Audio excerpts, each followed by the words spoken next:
Welcome back to We Are Already Free, Beautiful Humans. I am so excited to be here. And the big question for today and for this episode and why I have this guest on is, what if your body isn't something to be fixed? What if it's a sacred vessel of wisdom waiting to be heard? And the way that I came to this guest is that I was browsing on Substack and I just saw a post. I didn't follow him or anything. His name is Seth. He just had a very short post. It took me a few seconds to read, and I'm actually going to read it to you now because it just struck me so deeply. I was immediately like, we need you on the podcast. So what he said was this: your body isn't a machine to be fixed. It's a sacred vessel sustaining your soul and consciousness through this lifetime. The wellness industry thrives on convincing you that you're broken, but you're not. Every ache, every yearning, every tingle is your body's way of asking you to listen, to care, not criticize. When you honor it as the living, dynamic system it is, you unlock the wisdom to truly thrive. So I don't know about you, but when I read that, I was like, oh, that hits me in so many places. Also, as someone who is working in the transformational coaching wellness industry and feeling myself trapped on this treadmill of social media quick fix dopamine hits. And if you follow me, you'll know I've even created a 21-day dopamine detox challenge because I think it's such a serious issue. So when I read that, it was like, this is how I want to be in the world. I want to be supporting people in remembering their own wellness as I remember my own wellness as someone who struggled with chronic pain for many years, etc. So this is us. We're here. We're going to have Seth on in a moment. He's a multidimensional performance coach who combines scientific principles with spiritual wisdom to help people transform their struggles into strengths. And this is a brand new way of doing this podcast. We're almost on episode 80 right now. I believe this will be 78. And I decided for this season to switch over to recording these live. So if you want to join us live on YouTube, you can do that. Find the link in the show notes. And if you're here live now, then make sure to comment, ask questions, etc. through the episode, and we'll get a little Q&A at the end and see how that flows. So thank you for being here. And the only other thing I have to say before we kind of kick this off is that the 21-day dopamine detox challenge is something I created at the end of last year because I really needed it. And it's helped so many of the people who've been through it already. And it's just a way to reset that relationship to those quick dopamine fixes that we're all getting from our phones, etc. So if that interests you, check it out in the show notes. Join up. You can take a quiz as well to see how you're doing. And I would love to welcome you into the challenge. So thank you for being here and let's do this thing. Welcome back to We Are Already Free. Hear the words, we are already free. What comes up for you? Acceptance. Change. A shift in awareness. Human beings are so powerful. There's so much more. Everything is love behind it. Breaking the chains of your own mind. That which remains. Nature. Getting out of the matrix. We're sitting on the treasure and it's already unlocked. We are already free. You're free. You are a walking map. Have always been free. You are always free, already free. We are already free.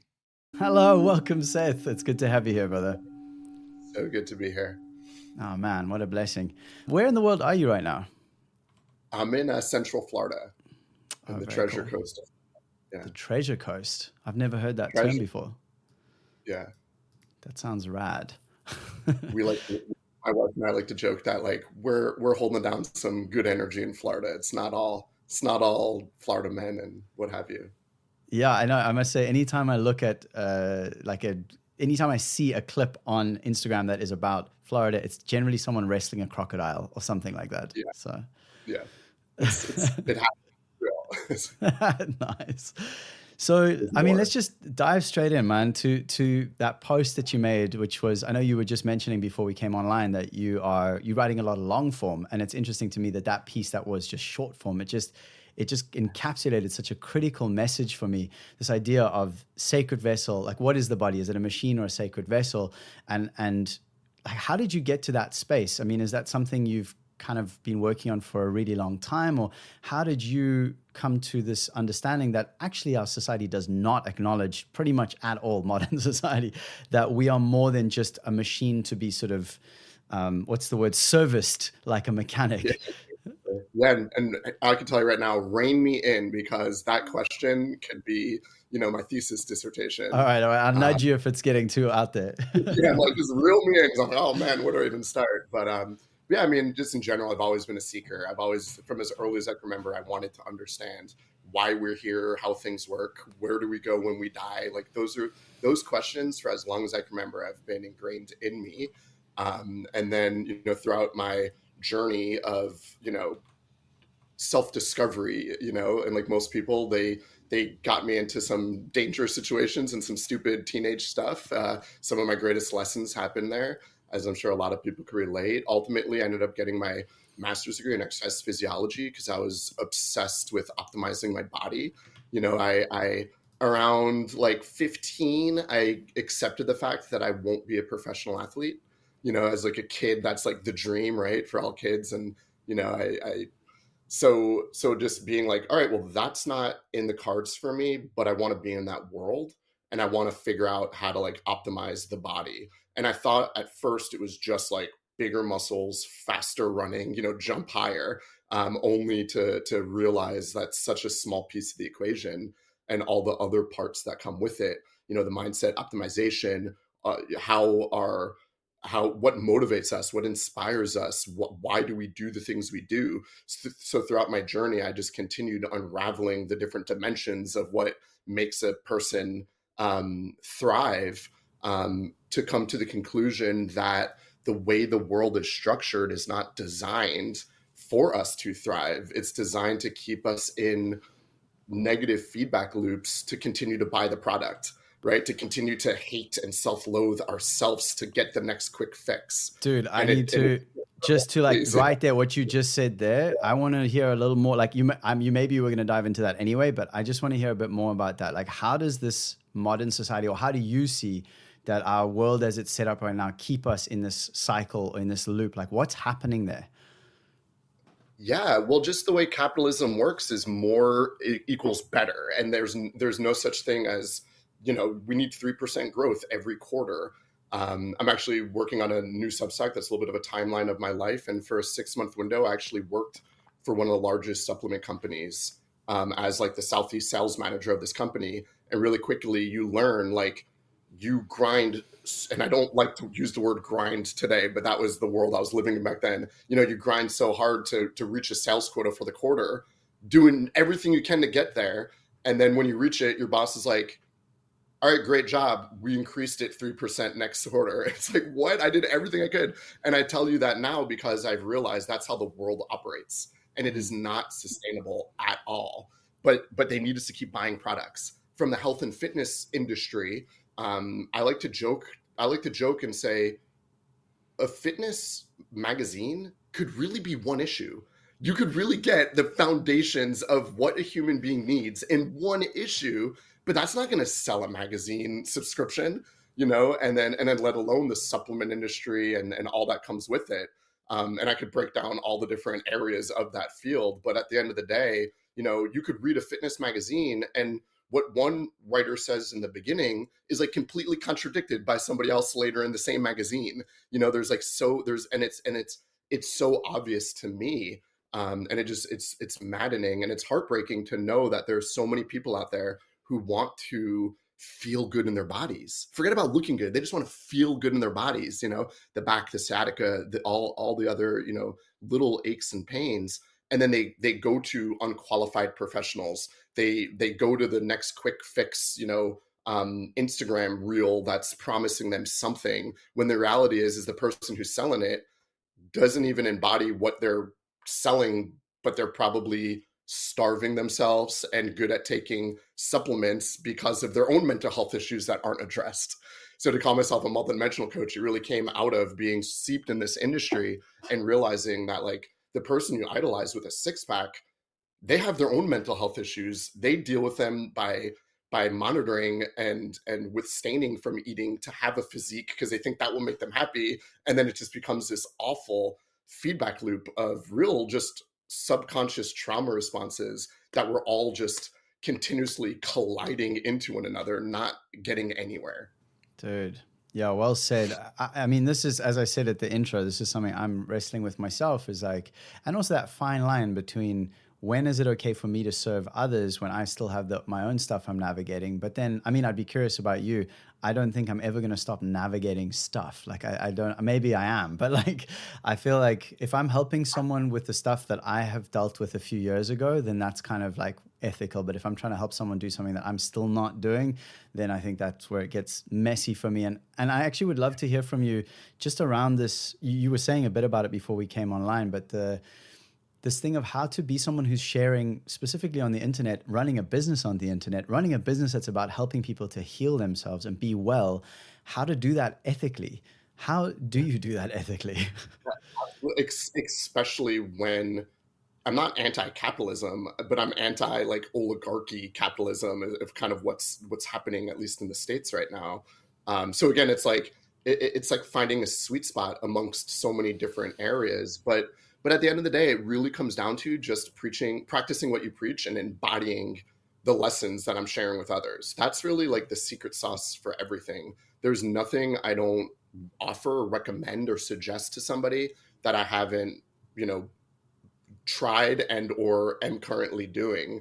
And you're absolutely right. I let everybody know from the get-go, I will be on my deathbed reading a book, or who knows if I'll have books by then, because I have a long life to live. But I'll be learning up until the very end. And for anybody who tells you, they have the answers and they've reached, enlightenment or whatever you might hear people think, to me, that's just an immediate red flag of, I can't take this person serious, because we all are going to continuously be learning and unpacking and unfolding and synthesizing.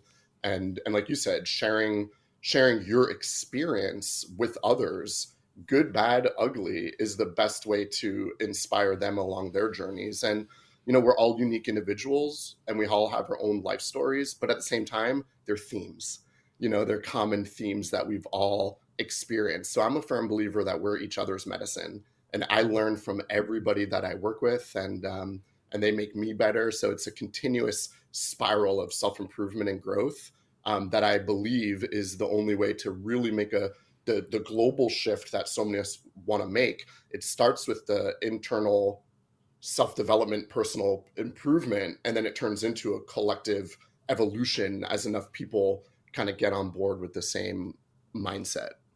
Yeah, well, this is so around the mindset and around, because it's like you said earlier, when you studied in the very scientific method in a way, and like the most up to date, or like, this is how you be strong. This is how you have a healthy body. But then you really have come at it now like multidimensional. I mean, there's a big calling there. There's a big invitation to something spiritual and to something beyond the physical. So how do you marry these two? Where do you see that there are alignments? Because I mean, I don't know where you're at with the stuff that went down a few years ago on the lockdowns and everything, but like when they were just saying the science, it's like that kind of mentality hasn't really served us or doesn't seem to serve real health. So how do you marry so-called science and then this idea of being multidimensional and spiritual? Yeah, absolutely. Well, for me, I hear you on the complexity of science, and I hear you on, with some people, the dogma they have towards science. So there is a little bit of like media literacy or scientific literacy that is really important. And one of the things that I'm super grateful for is my undergraduate degree, when I kind of was a, waif flower going through the world, not sure what I wanted to do, but I know I needed a degree at the time. My undergraduate's in multimedia journalism. So I got like really good at deciphering what's good information, what's bad information. Then during my master's degree in exercise physiology, I was like deep in scientific study all the time. I mean, all the time. And you get good at like, reading an abstract and being like, oh, this person's got an agenda. This study's founded by the person selling, the product or what have you. You get good at discerning things. And that's something that I 100% take for granted.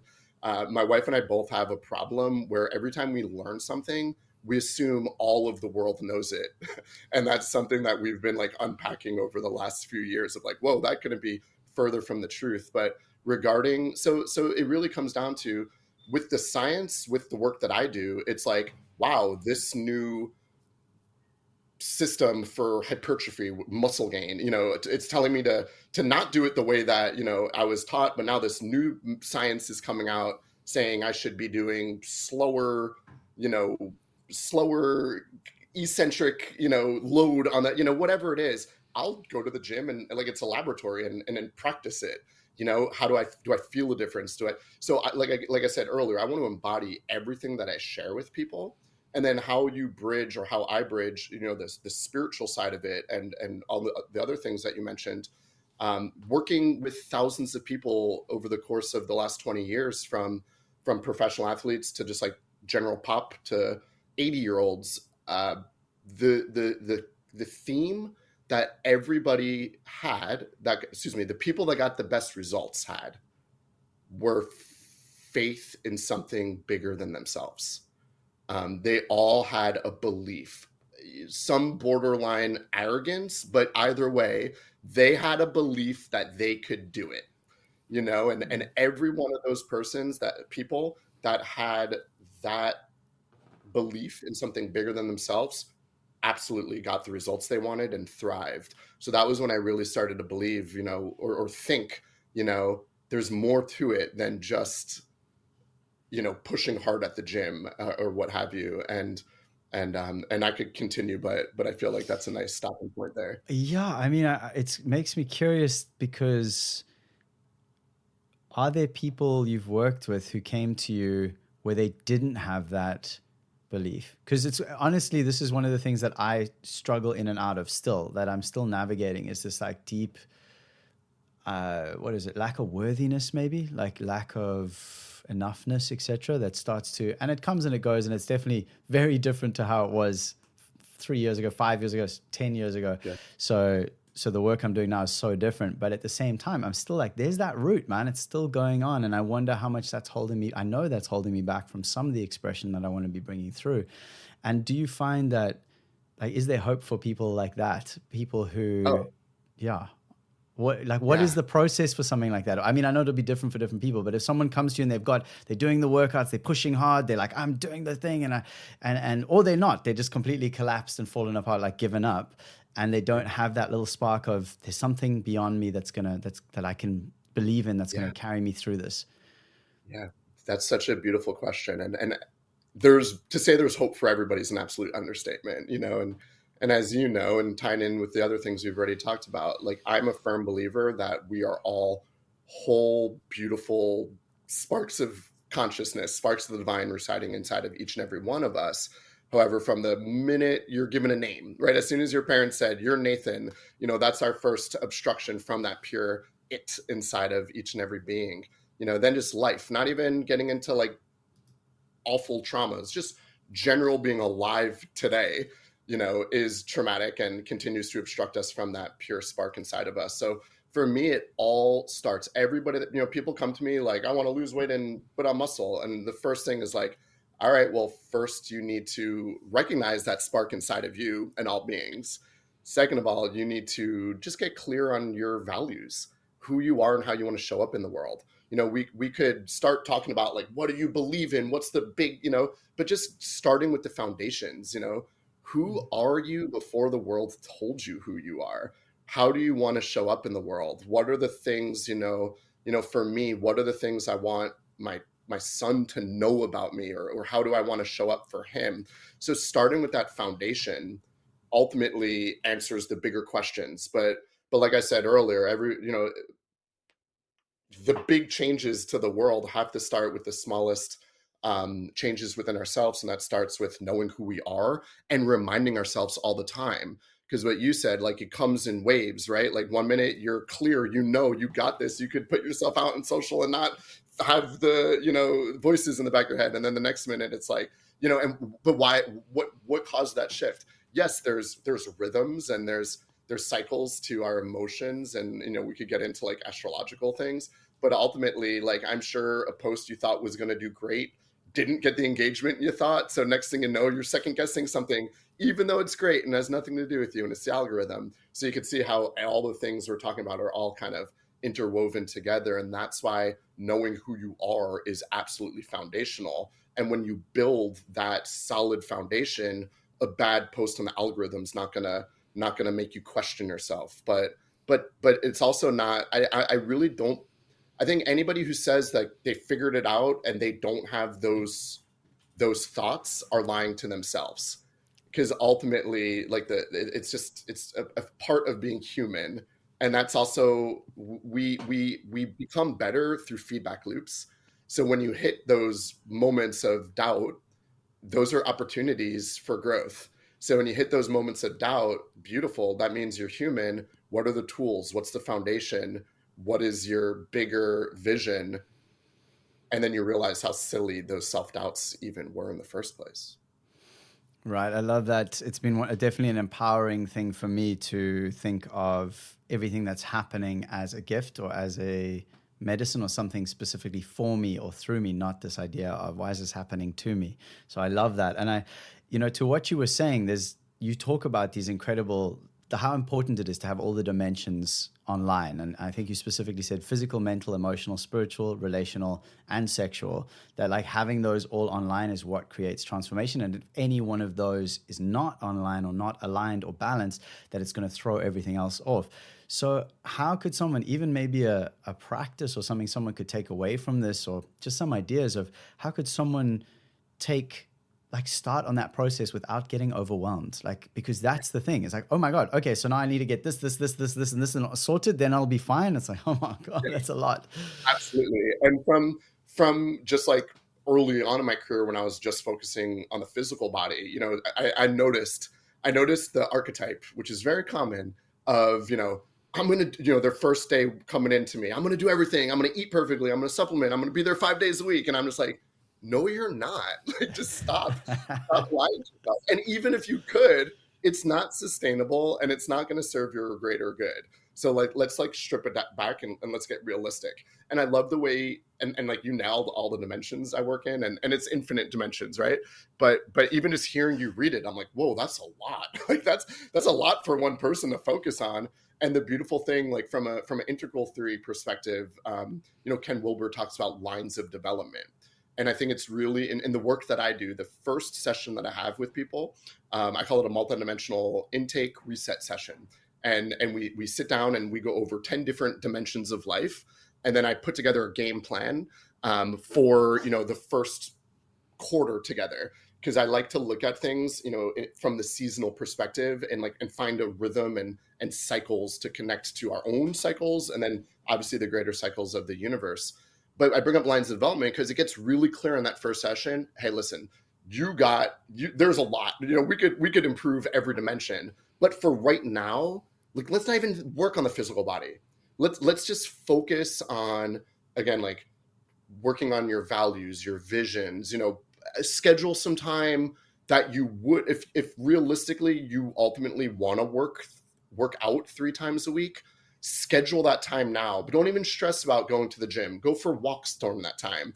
So really it's about getting clear on what's the most important thing to kind of tackle first, build that foundation, and then reevaluate, 12 weeks in, give or take, and then see, all right, great. Now we're going to turn kind of the valve down on this and turn the valve up on this. So I see it as like a series of knobs, and I kind of, just are constantly, we're going to turn this down, turn this up. And that also keeps the body and the mind from getting complacent and stale and plateauing. And in the world of exercise science, we call this periodization. And that's where we're looking at a bigger picture, but then dissecting it into smaller tasks and smaller goals. And that keeps our entire systems undulating. So we're not getting burnt out or fried out, and to constantly check in with all the dimensions. You see the improvement you made in one, and just like Ken Wilber would say with lines of development, when you pull up one, all of them rise up a little bit too, especially when you're mindful of that. So it's not about doing everything at once. It's about being intentional. That makes total sense to me. It's interesting because I'm kind of realizing that we're all talking about exactly the same stuff, but we just play with this idea of talking about it in different ways, using different language in the ways that make sense for each of us. So for example, I've just been working on, for my own joy and also for my clients and the members in my Already Free Academy community, but this thing I called the weird life system. Because the original meaning of the word weird was one who controls fate. I don't know if you knew that, but when I learned that blew my freaking mind. And I've always been the kind of person who was like, I feel like I'm a weirdo. And most of the people who are my clients or who work with me in my community have that same, like, I just always feel like I've been a bit of a weirdo. So I'm like, well, that's a compliment. And our society, as with so many things, has made it seem like an insult, but it's actually a compliment. And so I made this acronym that's weird. It's like well-being, expressing, interconnecting, resourcing, and dwelling, and kind of like covering these different areas of a life. And then it's again about how do I do this without getting overwhelmed? It's like we go through that and just see where are you in each of these right now, and which of these, if you moved forward a point or two, would have like a massive impact on everything else. Like which is the one, even if it's already got a high, like you're already an 8 out of 10, but if you move to a 9 out of 10, everything else would automatically go up a point or two. Like that's the one to focus on. So everything you've just said is so beautifully interconnected and intertwining with what I've been sharing as well. I love it. Awesome. I love that. And yeah, and I know you relate to, I'm sure you relate to this, but it's like, we're all just like tapping into the same, universal wisdom. And then it's just running through the filter of what this vessel has experienced. And that's how we, for me, it's like coaching, analogies and game plans and for you. So it's just beautiful how it's like, we're all tapping into the same, bigger field and sharing it through experience. I love that. I love that so much. And there was a question I had a while ago that's kind of evaded me now. Yeah, it was about somatics. So I've actually just started studying another certification, which is amazing. I feel like it's the piece that I was kind of just like missing, that wasn't quite like getting these beautiful clients with amazing results. And then sometimes just hitting this thing of like, something isn't shifting here and I can't work out why, and I've done breath work and ice baths and mindset, and yet there's this piece. So I'm actually doing something called body-based breakthrough, which is just such an epic vibe.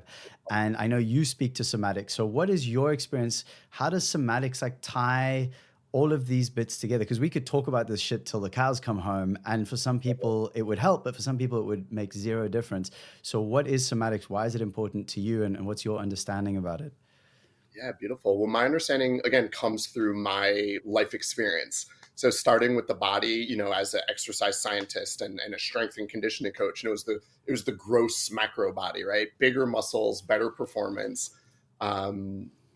mobility, flexibility, the degree that I have. If a physical therapist it works as a rehabilitator, my education taught us to be we do prehab. Excuse me, if a physical therapist does rehab, we do prehab. So it's all about designing a body to perform at its best and to not get injured. And I thought that was it, right? Like I thought I solved the questions I was looking for. Obviously, then as I go deeper into my training, starting with some of my yoga meditation, started to see bigger connection to the more subtle body, but really going through about 2 years ago, I graduated from the Institute of Authentic Tantra. That's like a lineage-based Buddhist school.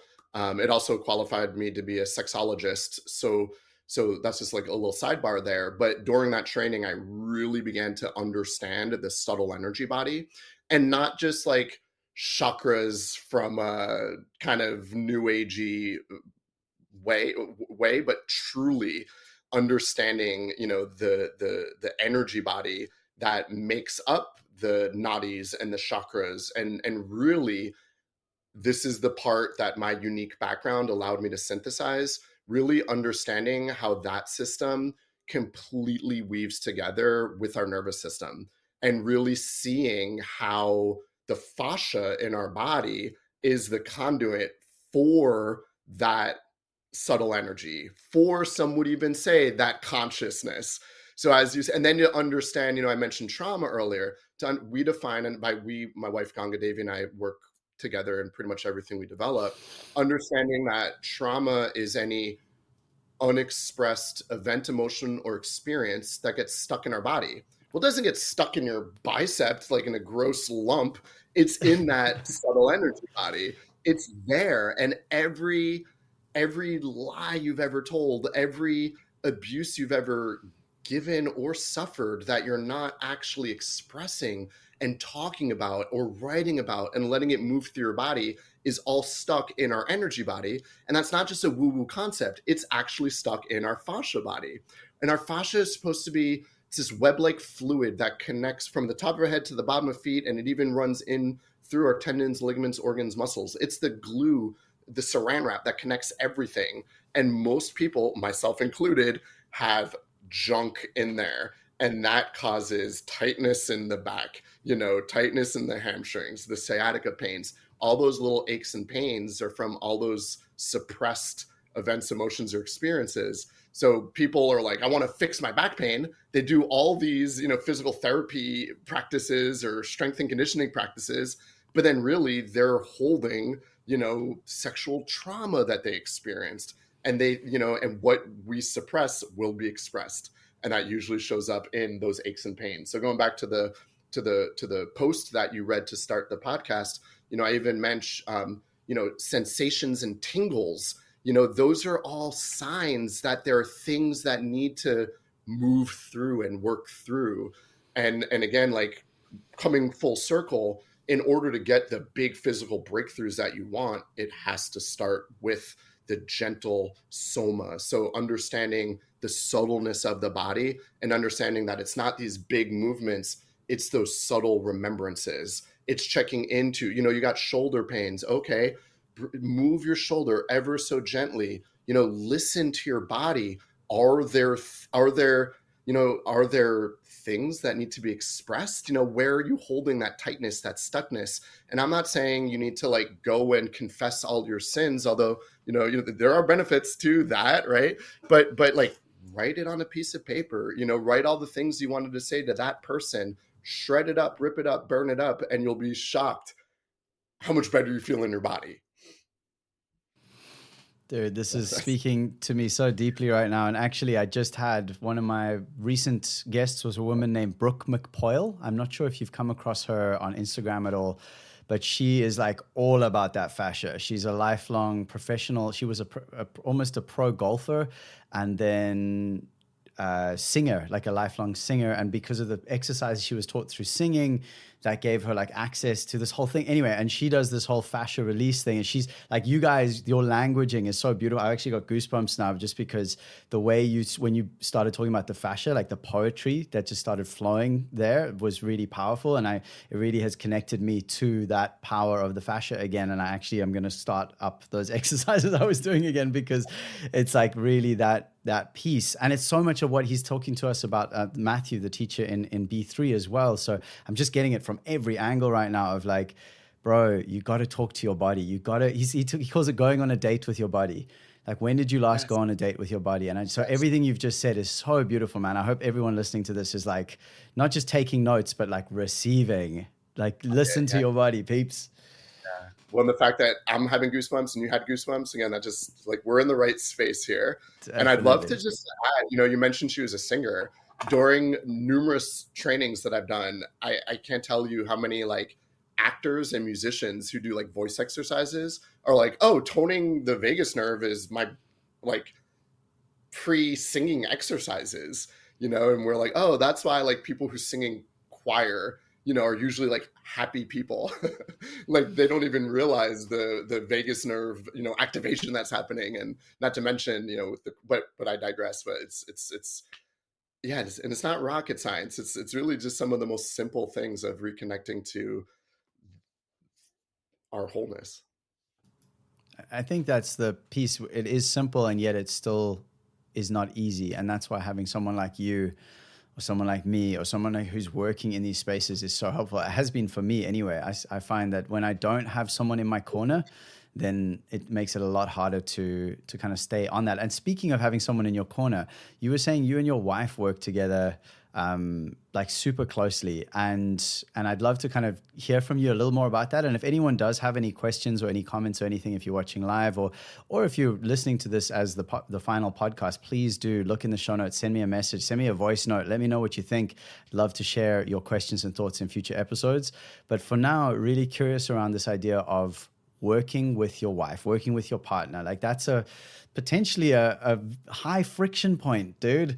And so how are you guys navigating such an intense closeness where you close?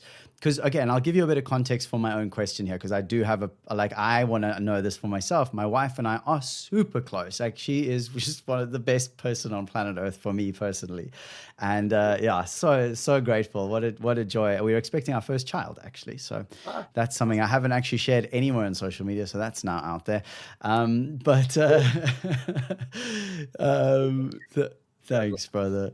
And so the piece for me, like, I was listening to the audiobook of The Way of the Superior Man, David Data, and he said something in there about, like, you can either be a partner or a friend or a, like, sexual partner or something like that, like a business partner or a friend or a sexual partner, but you can't be all of them. And that kind of made me sad, because, like, I want to be all of those with Carly because she's freaking awesome.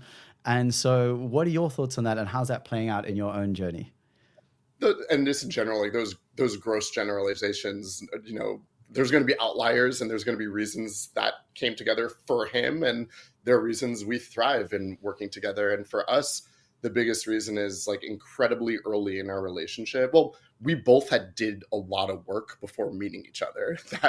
And we continue to do work together today. You know, we both have our somatic therapist, and we continue to do the work ourselves. So that's absolutely foundational. And obviously there are still moments of friction, although every moment of friction we look at as an opportunity to improve. And that's not to say we're not going to run into that friction point again, but we've continuously gotten better and better and better. But the foundation is when we first met, you know, it was really clear to us that my personal, like, driving force for how I wanted to be in the world was a concept based from Judaism called Tikkun Olam, which is to heal the world, to make the world a better place than how we found it.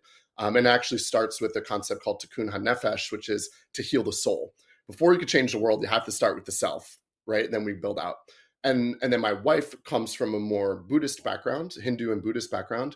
So for her driving force was being a bodhisattva and bodhicitta, and understanding that the goal is to reach enlightenment, not for our own personal gain, but to spread that to the world and to help other people on their journey. So we realized, like, beautiful, those are our pillars. Our entire foundation is built on that. And then we also realized that the both of us, from radically different worlds, I come from, like, a middle-class New Jersey, you know, very, like, American sports and, you know, world. And she was born on a interfaith ashram, you know, in the Ramdas Neem Karoli Baba lineage, like, completely different. But we realized if you strip away, you know, the external, we both had, like, that same foundational drive. And we both realized our gifts were helping people remember the inherent greatness that's inside of them, and helping them reach their full potential, discover what the potential is and reach it.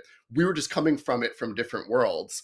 And through, you know, the 8 years we're together, we really, like, synthesize and trial and error everything that we've learned to get to this point. And it ultimately just fit together perfectly to be an entire system. So that's, like, our brand is called Emunah, which is actually a Hebrew word that is bigger than faith. It's bigger than belief. It's that certainty that, you know, in whatever it is you have Emunah in. But I say all that to really build, like, we're coming from different places, but with the same vision.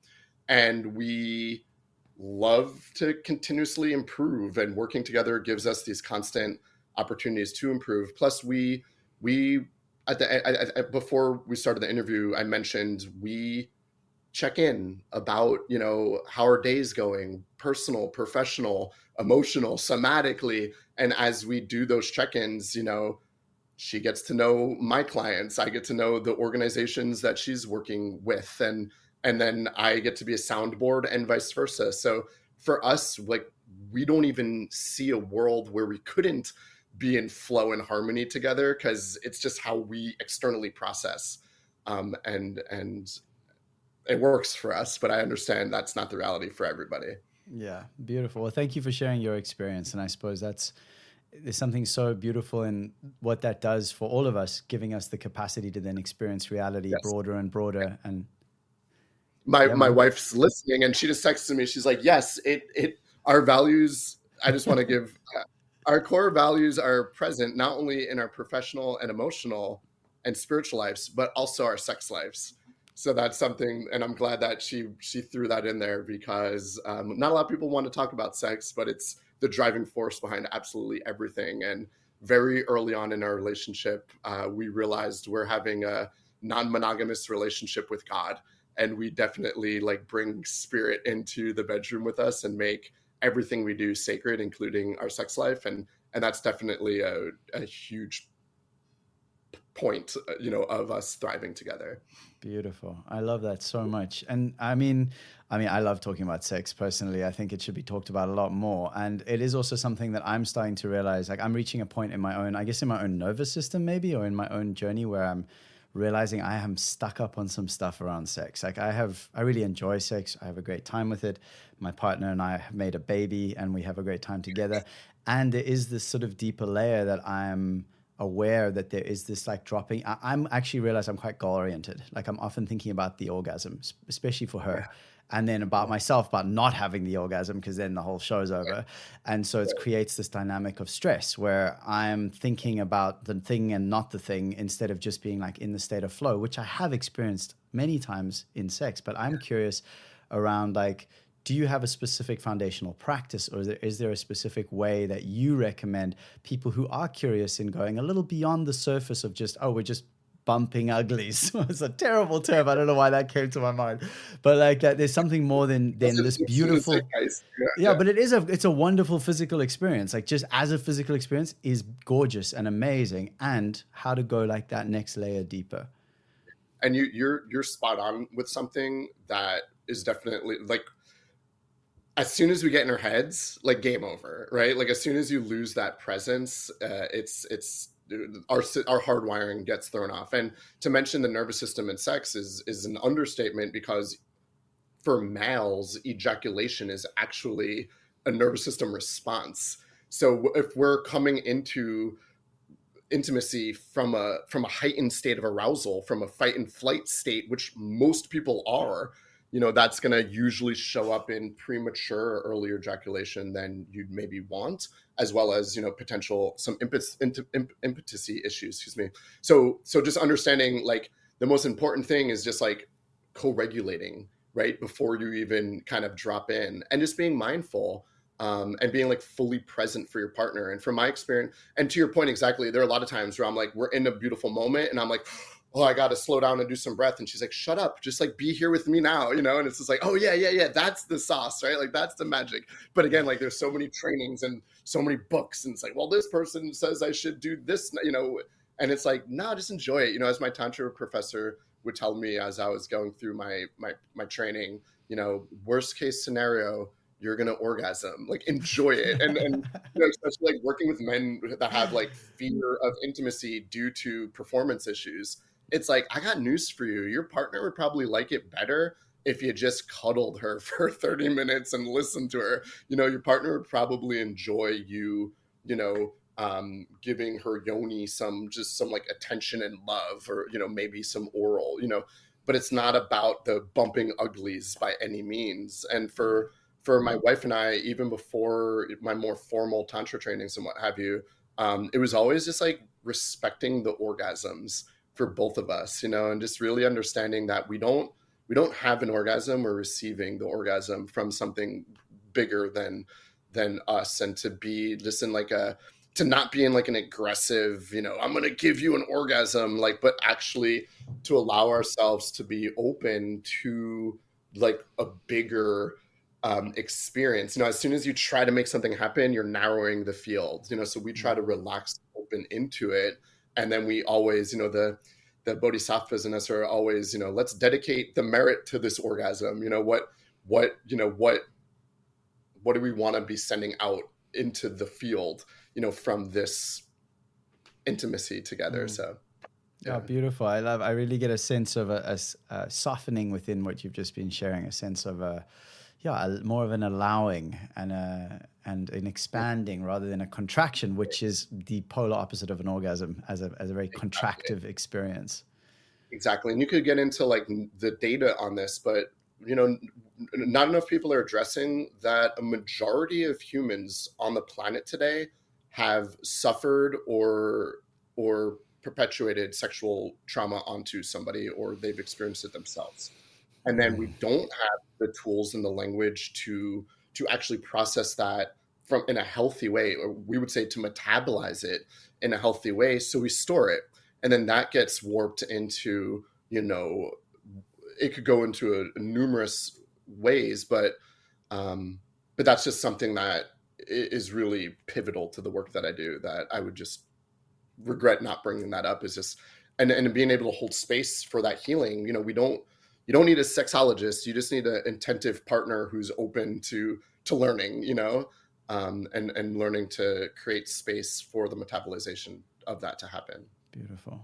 Thanks, brother. I mean, I feel like we're just opening up so many wonderful cans that we could dive into for hours. And I also want to honor the time. So I would just love to hear, and I'm actually just going to move us to like kind of Q&A now. So if anyone does have questions who's watching live, and I have seen a few people, we're just going to do a quick round. Some people have been leaving some beautiful comments, which are going to serve all of us, even those listening to the audio eventually. But I want to know, before we dive into that, just like, where can people find more about you? What are the projects you're currently excited about? Like, what do you want them to know about you? What's the vibe out there for Seth? Yeah. Oh man, thank you for asking it that way. Honestly, I'd love it for people to visit my Substack. That's definitely where, and you said before, like, that's where my depth is in the longer form articles, but I'm trying to create the note system that Substack's implemented now as like breaths of fresh air. I want them to be just like moments of, oh, I could breathe a little bit deeper now because I read that quick little hit, but definitely Substack. And then what I'm really most passionate about now is I'm just in a constant state of synthesizing. And when I graduated, my wife and I together did an interspiritual ministry together. And then as soon as that ended, I went right into my formal Tantra training. So when I graduated from the Tantra training, I'm a sexologist, I'm a Tantra educator, I'm an interspiritual minister. I'm like, I'm never handing somebody a dumbbell again. Like, I am done with the physical body, I'm done with that. And then again, like, another integral theory word is like, I was not transcending and including who I was. I was literally cutting off an incredibly large part of who I am.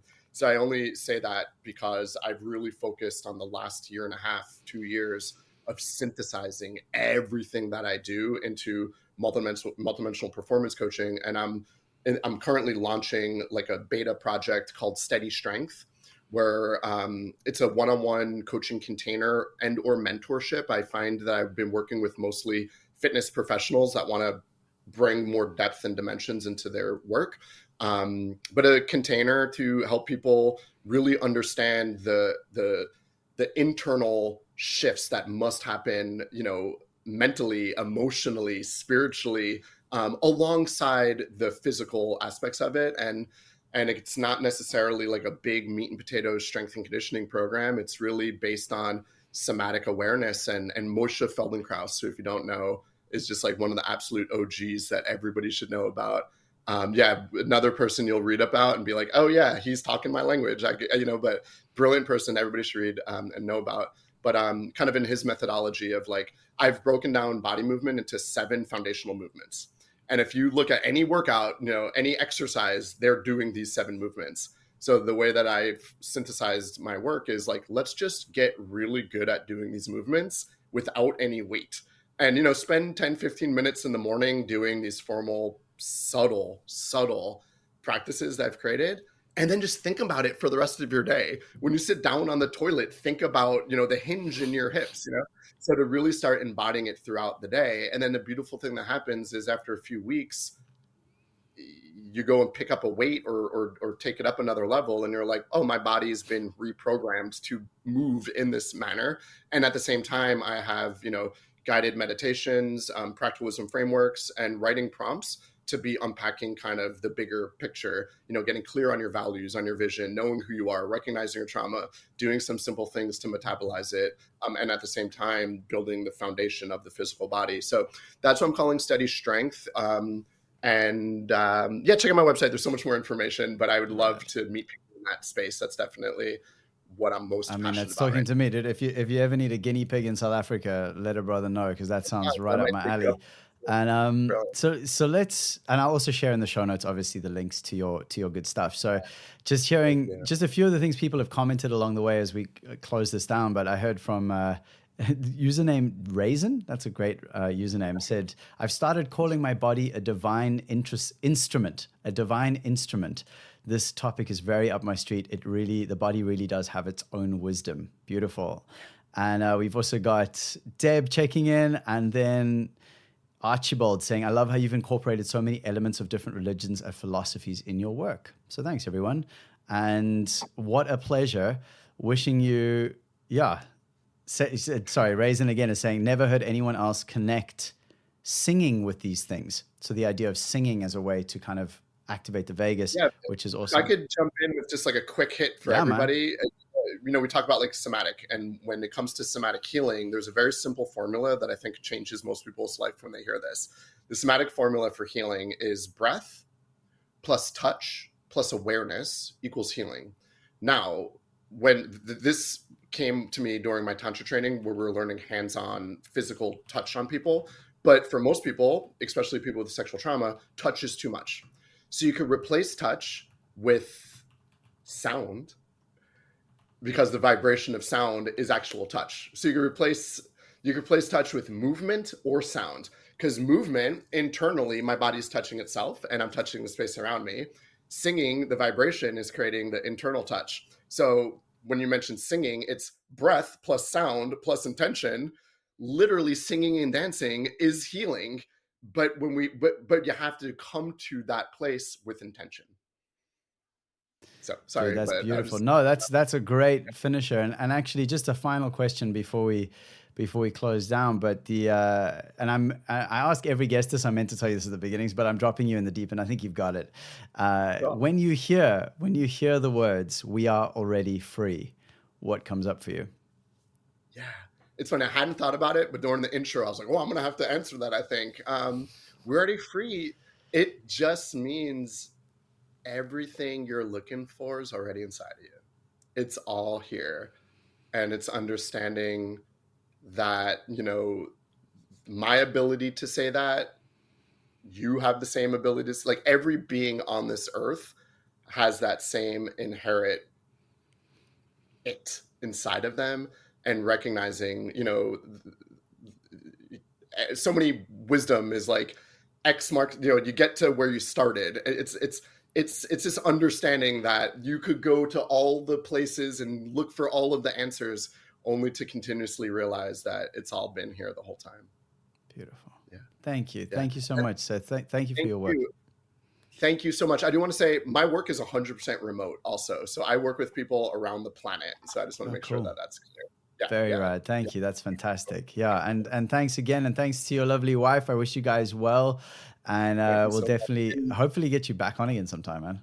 Congratulations on the baby. And, in the article that I'm working on now, I'm literally writing about how inner child work and reparenting as a parent is like the most radical experience. And as you get closer to fatherhood, if you want to drop in, I'd be honored.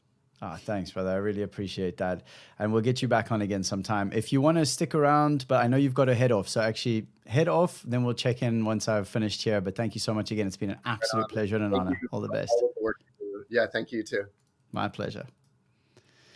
All right, beautiful humans. That brings us to the end of another episode of We Are Already Free. The amazing Seth Kaufmann rocking it for us today. That was super rad. And we even had a cool little live audience checking in. So please do stay connected. Listen to more episodes. Find Seth in the show notes linked.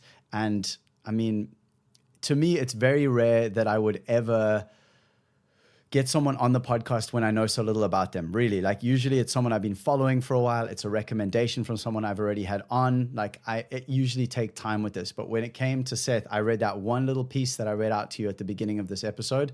And I was like, I need him on the podcast immediately. And as you've just listened to it with me, I imagine you're on the same page that this has been something truly special and magnificent. So this will be out on all podcast platforms. If you're hearing it, then it's already out, of course. And just a reminder that if you are wanting to get a little healthier with your dopamine relationships. If you find yourself scrolling on social media more than you'd like to, if you're spending the average that I was spending on my phone was 3 hours a day. It's crazy. That's almost an entire day out of every week. It's 21 hours out of every 7 days. That's crazy. So if you are someone who's also going through these experiences where you're scrolling more than you're creating, you're consuming more than you're creating, but you've stuck in that loop, it's okay. It's not your fault. This is what these things are designed for. And there are reasons for it. So I did create, I love that, a 21-day dopamine detox challenge. It is free. It is available now. It's linked in the show notes. You can just go to alreadyfree.me/join-challenge, but you don't need to remember that. Just check the link in the show notes. It's way easier that way. And thank you for being here. If you haven't yet, please do subscribe, turn on notifications if you're watching this on YouTube. Otherwise, follow on whatever platform you're listening to. Leave a review. Do something wonderful for this podcast that is a continuation of the wonderful feeling that this podcast has given you today. Remember your freedom. Join us for another episode coming up next week. It's been a pleasure. My name is Nathan Maingard. I love being here with you. I'm so excited that this is now a live podcast. It's definitely like ramping up my excitement for the experience. And if you are listening to this as audio and you haven't caught it live, it's a whole different vibe. I really do recommend it. I would love to have you and get to meet you a little more live time. But for now, I'm going to check out. I will see you again next week. And as always, please, dear human, remember, we are already free.